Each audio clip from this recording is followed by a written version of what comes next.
Rumors going around on huge names returning to WWE. The tag title's cursed. Sonya Deville gets injured, putting the future of tag championship in jeopardy. Hikaru Shida is the new AEW Women's Champion. Impact 1000 is bringing back legends. And Becky Lynch and Triple H are trading blows.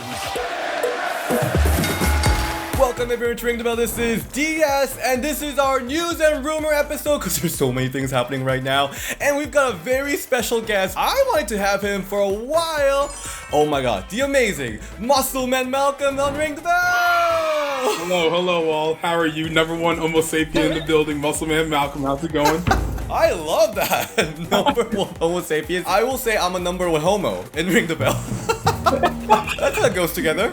It works. I haven't done news and rumor episode in a while, but there's so much going on that I'm like, okay, so many juicy news out here. Let's start with some return rumors going around. Ahoy! Kairi Sane. Okay. What was your first reaction hearing about the rumblings of Kairi Sane might be coming back to WWE?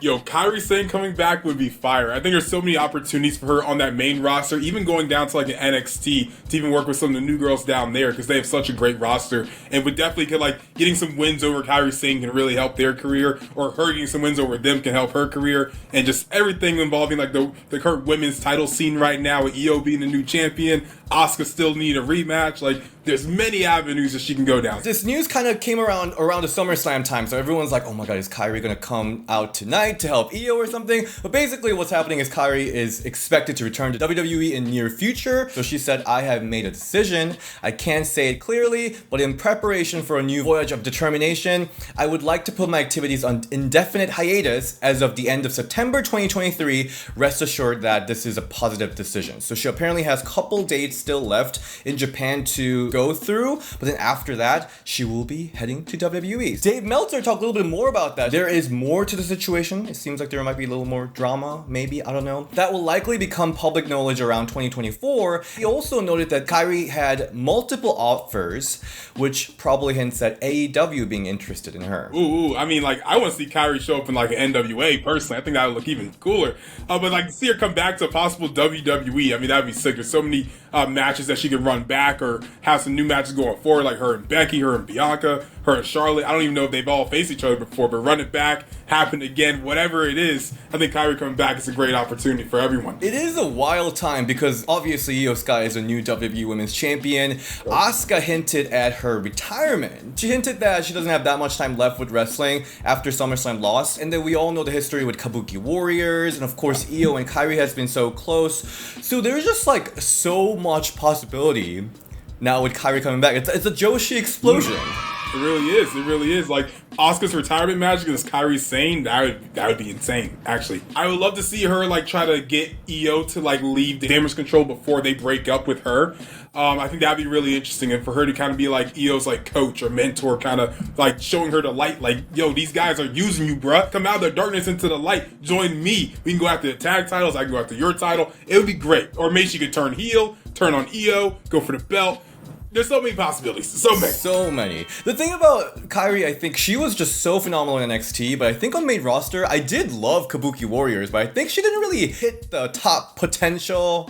I feel like she like was about to get there, but like never really hit it. So this time, I hope she slays it. That freaking, what is it? The insane elbow. I love it. Yes. Especially like with Survivor Series coming up too. I mean, like you could do a team Damage Control versus another team, and Kairi joins that one. That would be insane.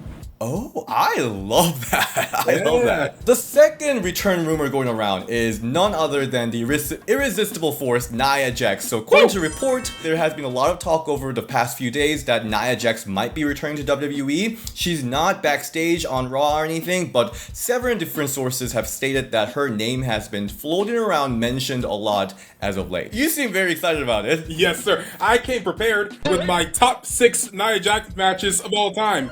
Here we go, guys. So strap in, get ready. So Nia and Ronda, Money in the Bank, absolute fire. Nia and Alicia Fox, Clash of the Champions, absolute fire. Nia versus Sasha, SmackDown Women's title on SmackDown, absolute fire during the pandemic era. Nia versus Alexa Bliss, WrestleMania 34, I was there. It was probably one of the only few matches I actually really liked that night besides Ronda's debut. And you got Nia versus Bayley, NXT TakeOver England for the NXT Women's Championship. Fire. Love Nia Jax. I know a lot of people dislike her. She has opinions online.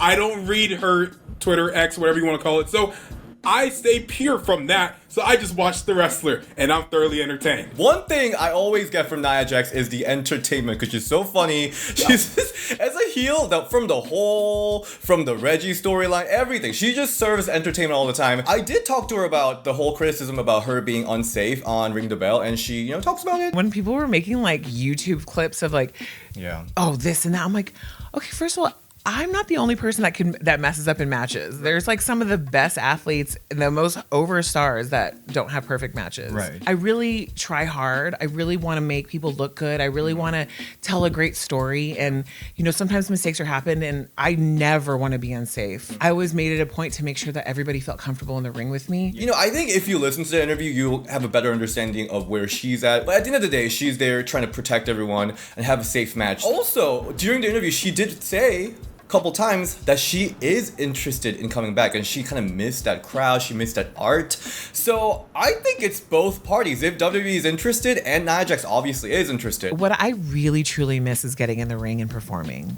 I love the fact that I'm not traveling as much and I get to be at home with my family, and I have a gorgeous new nephew and I get to spend time with my older niece and nephew, and I'm such a family person, but I miss performing. That's the weirdest thing I've heard someone say on television. It is funny because when she did her first interview with Renee Paquette, right after she quit WWE, or she was gone from WWE, she was like, I don't really want it, I'm just gonna go farm. I don't know, she seems like she was in peace, but the itch was coming back, so I'm very excited to have Nia Jax back. The other thing too is that, after Nia left, I think that monster powerhouse heel, that position has been kind of empty, and because they always had that position from Beth to, Luna Vachon. Raquel maybe was expected to fill that position, but I feel like it's not really, and she's also a babyface. She got the strong back. That's her thing. She got the back. But, Nia, she's the monster. And personally, no one's going to agree with this, but I'm okay with it. If she's going to return, I want to return as Eva Marie's heavy. Bring Eva. Ah, man, I miss Eva Marie a lot. That was the greatest women's wrestler to ever compete in the squared circle. Eva Marie did numbers around all the four horsewomen. Eva was the best. That is... I don't even know how to respond to that. I'm just saying, anyone that disagrees, I'm just saying, you're wrong. Because Eva Marie was the best women's wrestler of all time. I definitely am not lying. Well, you're a full liar. But I gotta ask you, the red version of Eva Marie or pink version of Eva Marie? Okay, the pink one was kind of trash, not gonna lie to you. But the red version, all red everything was pretty heat. I mean, that Bayley and Eva match from NXT with Nia as a heavy, you just knew that night she was gonna win the belt, but then she didn't. And then life never went well afterwards. So yeah, Eva should come back as well with Nia. Great women's tag team champions they would be. I'm there with you with the red Eva Marie because that was awesome. Pink was a little bit weird. And now this was a little bit of it's a full-on speculation / my personal hope. But Nick Aldis is seen backstage at WWE Raw. He departed from Impact Wrestling pretty quickly after Slammiversary, and then the rumor is that he was backstage on Raw, worked as a producer as a trial period. Not that the wife should go along with the husband at all, that's what I'm saying, but personally, if this is another opening for Mickie James to come back to WWE and Triple H it might be a redemption for him, I'll be so down. I would love to see, Nick Aldis could literally be her producer for the matches. I think it would be great. I say Mickie James should go back if that's what she wants to do, of course. But that's what I want to see as a wrestling fan. You guys have to listen to us because we know everything, obviously. So you should come back, Mickie. We really need you to come back. Yeah, Mickie James obviously has been doing killer feuds, killer matches outside of WWE. Match with Deonna, all the matches, and also matches with Jordan Grace. Ridiculous. I know that she really wants to retire soon, and it's she keeps saying the time's ticking and it's coming. Really wrapping up in WWE, I feel like it could be... if it works out well, I would be happy for her. I think it could. She's also going to be competing at Rev Pro in England on August 26th. The day after that is AEW All In. Just saying, it's coincidence. Just would like to put it out there. There's Soraya's right there. There's a women's title right there. There's 2 women's titles over there. Just putting it out there. It'd be interesting if she showed up. That's really interesting. I love that. Now, let's move to the little bit of a sad news. So, Sonya Deville. Sonya Deville is out with injury. She just became a WWE Women's Tag Team Champion, and she's out with injury. We all know that freaking title is cursed. Everyone and their mother that held the title or touched it a little bit, they're all injured. What the hell is going on? Yeah, I heard the TMZ report that she tore her left ACL, and that's a good 6 months much to like probably a year out. It just stinks because that's her first title she ever won in the WWE, and you know it's sad that it took that long for her to actually get a title. I think she should have won something definitely before that. But the idea that she's not going to hold that title any longer, and I don't even know what they do with Chelsea at this point. Like I would like to think that they would let her like hold on to it and find her a partner or something like that. But she ain't do nothing wrong. She ain't hurt anything. Yeah, I mean like hopefully we can see her come back soon and maybe come after maybe one of the top titles when she returns. She posted this like very emotional video. What's up, guys? So obviously the tag team titles are cursed. I'm just kidding, but like not really. Anyway, as all of you probably already know and heard, thank you TMZ. I have torn my left ACL last week on SmackDown in my match against Bianca and Charlotte. And obviously I will be out for an extended period of time due to the fact that I have to get surgery tomorrow. First and foremost, I want to say thank you to everyone who has sent their well wishes and, you know, messaged me and everything. I really appreciate it. And it means a lot. Obviously, you guys all know that I've been working the last 8+ years in the WWE and in my wrestling career to obtain a title of some sort. And I finally got my hands on the women's tag team titles with Chelsea, and I think we've been champs for 20 something days. So obviously it's super bitter to say that it's come to an end due to an injury, especially being that it's my first injury in wrestling or really in sports in general. And I've been a lifelong athlete since I was 5-6 years old. So obviously it's super disappointing and it couldn't have come at a worse time, but I don't really think any injury comes at a great time. And that's kind of just how the cookie crumbles. But what I will say is that my life has kind of been a journey of trials and tribulations, just how so many others have been. And we all go through ups and downs, but something that has kind of always been part of my character and who I am is I love being tested, and I love testing my willpower and my strength, and my mental and physical durability. So I feel like coming back from this injury, although it's unfortunate, I feel like it's going to give me a bigger motivation and just passion for what I already love doing, and that's being in the WWE. So I love you guys. I wanted to thank you guys for all your support and tell you that I'm going to be back sooner rather than later, and I'm going to be ready to put my hair up and square up.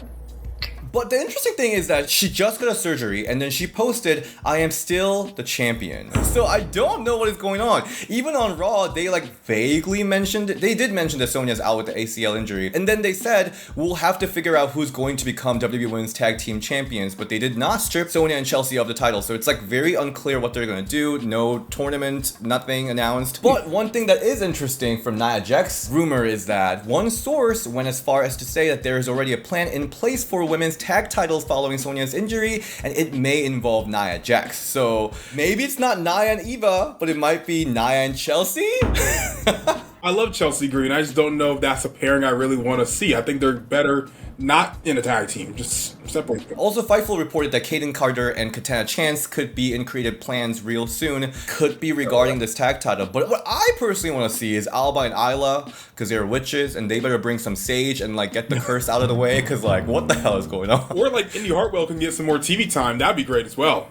Just saw her come back recently out of thin air, so that'd be great to see her like on TV more. Yeah, Indy and Candace competing the tag team championship scene, that would be amazing too. Right. So the opportunities out there, I just feel really bad because Sonya, obviously, she was killing it with Chelsea with the whole Karen, can I talk to your manager storyline? So yeah, it's really sad. The next news, and I skipped the weekly review this week, so we didn't really get to talk about it, but Hikaru Shida is a new AEW Women's Champion. On their 200th episode, the main event, the match was amazing. Yeah, I mean, she deserves it. I kind of forgot Toni Storm was champion, to be honest, so to see that there's a new champion crowd, I was like, oh, yeah, the women's champion. I just assumed it was Britt Baker, honestly. But to see her like Shida, she deserved it. The last time she held the title, it was during the pandemic, so no one got to see her live in person. Or the first time she defended the title in front of a crowd, she lost it. So it's good to see that she finally gets that ovation from the AEW crowd, so she actually can feel like a champion of the people, not a champion of face mask. Let's get to Toni Storm a little bit, because Toni Storm, like I said, it was such a lackluster run. Obviously, the one before, even Jamie Hayter, with so much fanfare, she also had kind of a lackluster run. After winning it from Jamie on May, she defended it only like 3 times on TV. So Sky Blue, Willow Nightingale, Taya Valkyrie. That Willow Nightingale match was friggin' amazing. Absolutely amazing. Taya Valkyrie match, it stopped airing during the match. It was such a mess. Tony's championship reign was so lackluster. There wasn't really much of a storyline. End of her reign, they started pushing Ruby more for that tournament. So like really she didn't, I mean it's for most women in AEW to be honest, but even the champion did not get a good storyline. It is just really sad. Funny side story, the last WWE live event I went to was Toni Storm's last ever WWE appearance. She had the triple threat with Charlotte and Sasha, and that was her last show she ever did. It was right here in DC. I always liked Toni Storm. Just crazy to see, like, she always has these like great big moments and then these get really lackluster really quickly. Yeah, it's weird because like it's not an issue with her talent. It's just something is not lining up correctly for her sometimes, and it sucks to see. It's fully booking. I think it's fully booking because Saraya, Ruby Soho, and Toni in a one team, that's a star-studded team, but what the hell are they doing? Nothing. They should have had a blood and guts match, honestly, but they didn't. They should have. It's really tragic, to be honest. I'm gonna call Tony Khan, and I'm like, what the hell is going on? But yeah, Hikaru Shida will probably go into All In as a champion, and there's speculation going around, being that Saraya, now with Jamie out because of the injury, Saraya probably is the only woman that will represent UK at All In. People are speculating maybe Hikaru became a champion to give the title to Saraya. I could see Shida as like a transitional champion, even though that kind of sucks.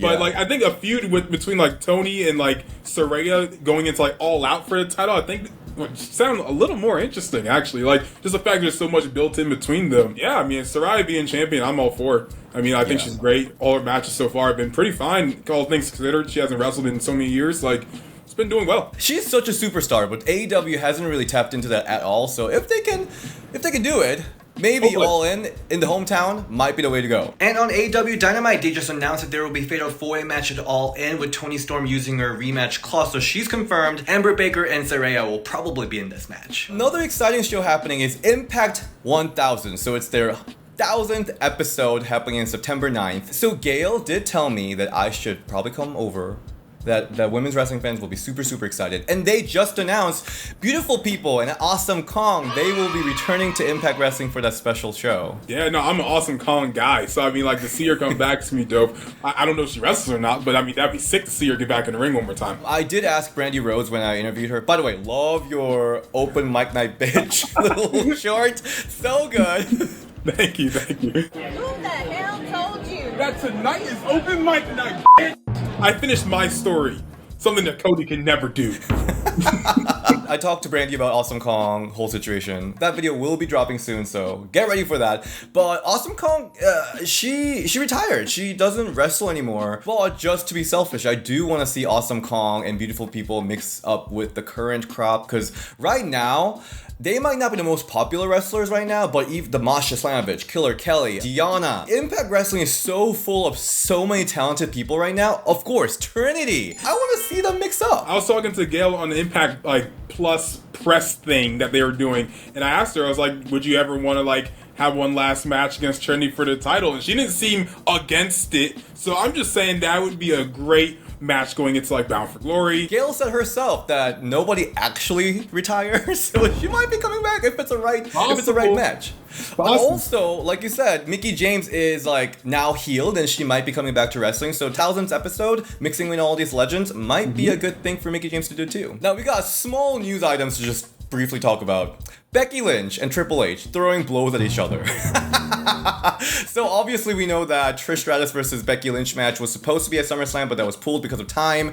That was revealed, and Becky got really pissed. She did not even come to Detroit, and she was home making lemonade with lemons that she was given. And Triple H made a lemonade comment during presser. Sometimes people are going to have to take the lemons and make lemonade. He did. Yeah. He called her out straight up. I mean, it was very obvious. And then Becky on Raw decided to spit the lemonade out, just in Triple H style too. I love the pettiness between both of them personally. Like, the more petty they can get, better for me. I'm more interested in seeing Becky Lynch versus Triple H than I even am Becky versus Trish at this point. So whatever happens, it needs to happen soon. And then Dakota Kai, the member of Damage Control who came back for Io's amazing crowning moment, she shared her journey to coming to SummerSlam. She rode Spirit Flight 6 p.m. that day to come to SummerSlam. Spirit Airlines, bro? Oh, I don't know about that one, fam. I rode Spirit before, and they leave you stranded too. So I don't know if that was a smart idea, but the tickets are cheap. So Dakota, your money was looking right by the end of the day. I literally found out that they wanted me to be there 1 p.m. on that day. There was literally only one flight left. I get an Uber to the airport to catch this 6 p.m. Spirit flight. We take off at like 7:15. 7:15, you guys. And when I'm landing, I think it's at the middle of the show. I don't even know. I didn't even know what was going on. So you guys, don't ask me. Whatever match was after Shayna and Ronda's, we landed. I run to baggage claim. Car service is there to come get me. We rush to the car, the SUV, and the lady that does my makeup's already set up in the car. And like, it's about 20 minutes drive so that's like a whole nother 20 minutes drive from the airport to the venue. Like, I didn't even get to say hi to everyone, really. It was a quick like, hi, I'm here, and then they yoinked me away. I did not have time to breathe. It was very heartwarming to see her come all the way to support Io. That was great. And she did it for the cheap too. A cheap Spirit Airline. She did it for $17 when she got there. Thank you so much for joining in for this news and rumor episode. You are amazing, as I always knew. Thank you. I mean, like, I get told that by everyone, but mainly the Homo sapiens. I am the #1 Homo sapien. Omos for Divas champion, everybody. We gotta get it rolling on social media. It's gonna happen one of these days, possibly. So where can we all find you? So you guys can follow me on YouTube, Muscle Man Malcolm. You can find me on Instagram, TikTok, and Twitter, or X, whatever you want to call it. Malcolm Muscle. I'm the best wrestling interviewer under 30. I actually don't know how old you are, Dia, so in case, however your age, I'm younger than that. I'm one of the best wrestling interviewers out here in the world. You should definitely come follow me, come watch, come view, come subscribe. Do everything you gotta do. Absolutely. We were on telepathy that day when we both released Melina interview on the same day, and it was like a Barbie and Oppenheimer situation. Mine was like all happy, like, Melina, we love you. Oh, your interview was nuclear bomb. Yo, I just checked my phone and I was like, oh my god, they're roasting Melina. What did I do? If you haven't, you've seen the Barbie episode with me, Melina. If you want to see Melina Oppenheimer episode, go to Malcolm Yes, right sir. now. Juicy. It was fun. I love you, Melina. I'm so sorry. And you can find me at DSN on Instagram, Ring the Bell DS on Twitter. Alright, see you next time. Bye!